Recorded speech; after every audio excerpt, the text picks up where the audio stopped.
उन सभी में सब अधर्मपरायण जीव अपने कर्म के अनुसार बारी-बारी से जाते हैं। इस प्रकार धर्मात्मा पुरुष स्वर्ग आदि में जाते हैं। जैसे धर्मात्मा पुरुष स्वर्ग में जाते हैं, वैसे ही पापात्मा पुरुष नरक में जाते हैं। इस प्रकार नरक और स्वर्ग के भोग से जब इनके अधिकांश पाप और पुण्य क्षीण हो जाते हैं, तब बाकी बचे हुए पुण्य, पाप, कर्मों को लेकर ये फिर इसी लोक में जन्म लेने के लिए वापस लौटते हैं।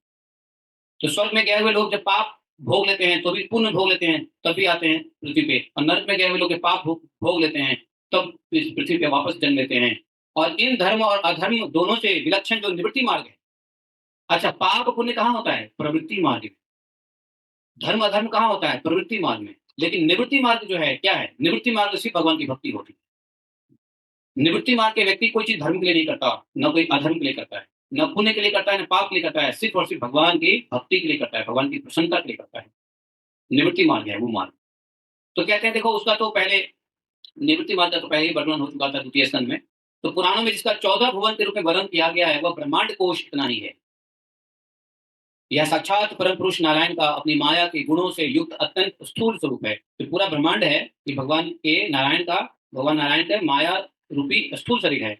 इसका वर्णन सुखदेव जी कह रहे हैं, मैंने आपको सुना दिया। भगवान का उपनिषदों में वर्णित निर्गुण स्वरूप यद्यपि मन बुद्धि के पहुंच के बाहर है, तो भी जो पुरुष इस स्थूल रूप का वर्णन आदत पूर्वक पढ़ता है, सुनता है, सुनाता है, उसकी बुद्धि, श्रद्धा और भक्ति के कारण शुद्ध हो जाती है और वह सूक्ष्म रूप का भी अनुभव कर सकता है। भगवान के स्थूल रूप के पठन पाठन से भगवान के सूक्ष्म रूप में मन तब तक नहीं लगेगा जब तक स्थूल को नहीं समझ जाते हैं।